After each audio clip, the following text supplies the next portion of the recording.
Marvel Comics have gone out of their way, it seems like, the past decade or so to really do everything that they can to destroy Captain America, Steve Rogers, and everything the character stands for. They've continuously put on writers that hate the character, that hate the character's history, and certainly what his shield stands for. So they've gone out of their way to destroy the character. Now we're getting two Captain Americas, because apparently the one Captain America with old Falcon Cap is going to be doing some adventuring, while we got to humanize, i.e. we got to break down to build him back up, Steve Rogers.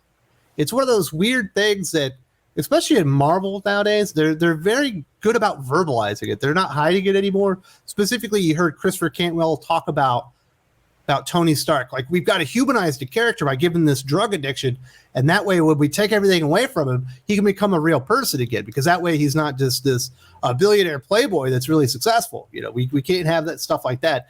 Obviously, Steve Rogers presents his own unique problems for Marvel Comics.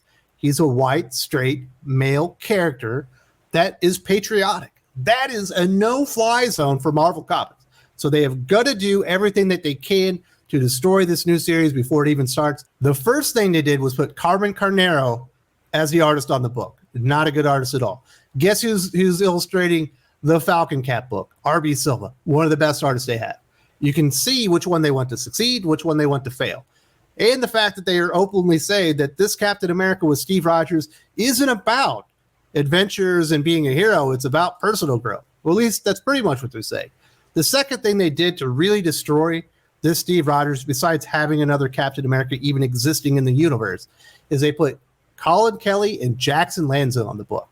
Are they Clune-Rad bad? No, they are not. Clune-Rad is the worst comic writing duo out there, but they are not much better. We're talking almost every single thing they've ever written together has been garbage. If you want to see just how bad they are, go read their Bloodshot. I dare you to go read the 5 issues or 4 issues of Bloodshot they wrote together. It was an absolute train wreck. These guys suck.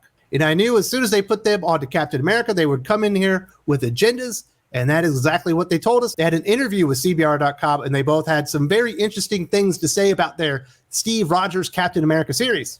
And we will get to them right now. Let's talk about the first quote from Jackson Lanzig. So this presents an awesome opportunity to let Steve figure out what it means to be Steve Rogers and Captain America simultaneously in his own way. What happens when he's no longer burdened with the day-to-day of going out into the world and constantly being Captain America out there? What does it mean to be Captain America at home? What does it mean to be Captain America in a place where he could build a community?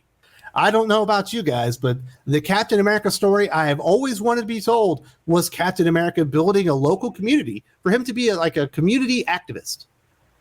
Said no one in the history of Captain America fans. Of course, they are going in the most boring, lame-ass direction possible. The only thing that could have made this idea just out of hand, initially just reading that worse, is if he was working at a cafeteria. He's going to be a lunch lady, so we would have more food in comic books. Although, you know, there's going to be a lot of food in this one. There's going to have a lot of sit-downs in restaurants as they express how they feel about Captain America and what it means to be the symbol of the old stars and stripes in the Marvel Comics universe.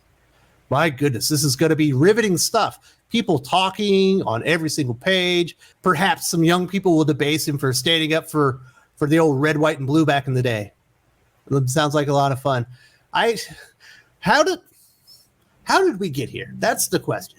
How did we get to a place where anybody at Marvel Comics, including the Avengers group editor, who I'm assuming is in charge of this, or any editors that were in charge of the Captain America comic book, got a pitch? They said, so what you're telling me, I just want to get this straight. You want Steve Rogers. He's not going to go out and he's not going to fight villains. He's not going to be really doing the day-to-day Captain America stuff, because Falcon's going to be doing that, right? Because he's also Captain America. And you want him to move into his old apartment in Brooklyn, and then you want him to go to community college and start volunteering his time, and he's going to start up his own local community and get back in touch with his roots and get to know people. I'm like, yeah, that's what we're pitching. Like, I've been waiting for this pitch for 10 fucking years. This is going to save the character. Like, where does this shit come from? Like, you know, I'm speechless when I see stuff like this. You know, it tickles me because it's funny, but then it's not funny because when you realize what it means, like what they're actually saying, and they're actually going to do it, you're like, Oh boy, this could not be good. But we are not done, folks, because Collin Kelly needed to jump into the fray, and this is what he had to say. There was an idea that got floated early on in the process that we just absolutely fell in love with and became crucial to the story. It's that Steve has started to take digital art classes at his local community college. He's a pencil sketcher, but it's 2022. It's time to get with the program and learn how to use Procreate. Because of that, he gets to naturally intersect with the cast that we absolutely love, like David, a young cybersecurity expert who is taking app design and figuring that out. Oh boy, tell me more, Collin Kelly. I just can't wait to eat up more of this fucking Captain America. He doesn't know how to use Procreate. He's still drawing with pencils. That's the fucking story. He's talking like it's crucial. This isn't me. I'm making fun of it. There's no doubt denying that. I'm not going to deny that. But this is him. He's the fucking writer. He's saying that this was an idea that got floated early on. What if Captain America became an artiste? What if he was just sketching and doodling about all the things that made him smile throughout the day? Maybe there will be a bird chirping and he'll use Procreate to write or to illustrate the bird. What if he sees a young child skipping rope? He could illustrate that. What if he sees an injustice? Rather than going out there and saving that person, I think he should break out Procreate on his tablet and draw it. I am not a fan of what they did with the Green Lantern Kyle Rayner, the concept itself. Why would any interstellar police force ever go out there and choose an artist to be one of their police officers? It's absolutely stupid. It does not fit in with the nature of the character or whatever. But I can understand why they did it, because it would give them an opportunity to make cool constructs when he was using his power. So at least in that respect, even though I think the idea in itself on the surface is stupid, I can see why it would be an added benefit to the artist and the series to have him do that, because you could do cool stuff visually with the character. This is just fucking stupid. There's no other way around it. I hate to break it to artists. I think art is important. I cover art here every day on the channel. I love comic book art. But art ain't that important. Like, there's no way that you can justify Steve Rogers putting his goddamn shield down to put roots in the community and take up art classes. It's fucking stupid. It's not even ridiculous. It's beyond that. It's fucking Marvel. That's what it is. That just needs to be a new adjective to describe stupid shit happening in comics. They fucking Marveled it. It's a Marvel move. And that's all there is to it.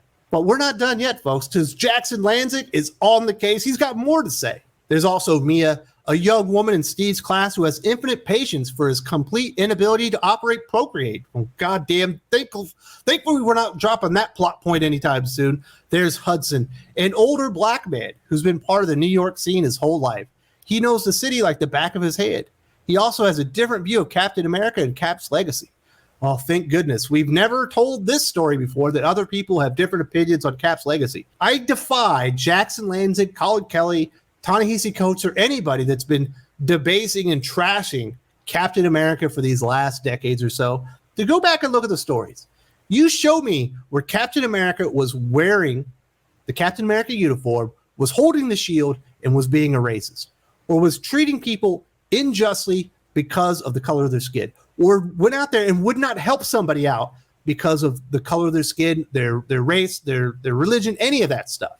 It's not in the comic book. They're not talking about Captain America. That's not the criticism. That's the problem with the story, because you're heaping something on a character that has never actually done any of that stuff. If you want to say you don't like what he represents, you don't like what he represents, but you need to allow him to talk back and say, this is what I believe in.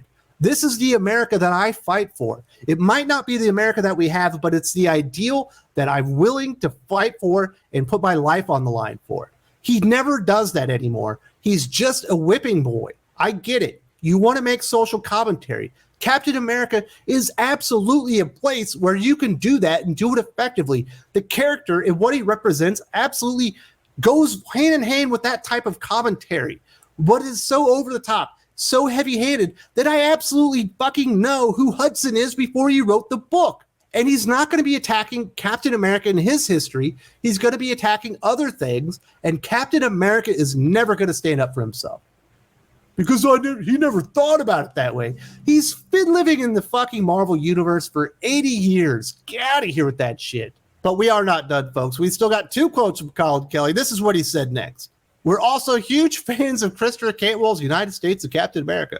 There are some great characters in there that we certainly didn't want to leave on the table. Jack also mentioned there might be some characters more linked to his past. Well, if that doesn't make you pee down your leg if you're a Captain America fan, I don't know what will. We're big fans of Christopher Cantwell's United States Captain America. The very first issue, what does he say? What I fought for my entire career was nothing. It was never real. It never existed. It was an entire lie. And nothing that I've ever fought for was worth it. These guys are huge fans. What does that tell you about the comic book that you're getting? They cannot stop killing my boy, Steve Rogers.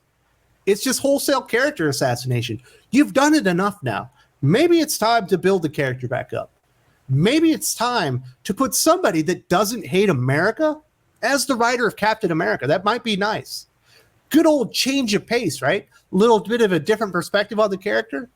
There's certainly been writers in the past that had a point of view that didn't exactly line with Steve Rogers, and they challenged the character, but they never belittled it. They never made the character look inferior or stupid for fighting for what he believed in.